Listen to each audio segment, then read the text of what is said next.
Hello everybody, I want to show you this video you can take a screenshot with a OnePlus 70 Pro. So there are some ways for it. Let me show you the first one. It works with the buttons.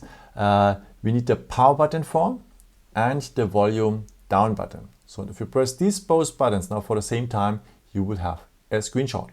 One more time, the power button and the volume down button for the same time, and you will have a screenshot. After you have here the preview, if you tap on the preview, you're able to edit the picture.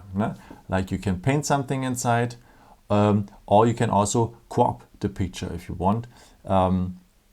Then just take the part like this. Maybe if you crop a website, also a screenshot from a website, and you just want to have a picture from, then you can just crop the picture. So and after you can delete the stuff, you can share it directly, or you can save it to your gallery.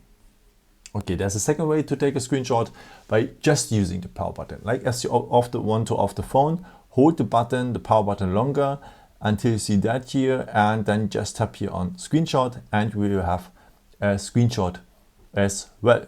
So, and there's another way by using the three fingers. If you just slide them down on the screen, you will have a screenshot as well. So a very nice feature. One more time, use three fingers to swipe them down and you will have a screenshot as well. So very nice. And after you can find your captures here at the gallery and at the collections. They have their own folder named screenshots. Yeah, thank you so much for watching this video. I hope I could help you with it. And yeah, maybe if you want, you can leave me a nice comment or give me a thumbs up. Would be very helpful for more videos. Thank you so much for. And yeah, I've created also some other videos if you're interested in, or maybe just subscribe me. Would be a pleasure to see you again, and maybe until next time. Ciao.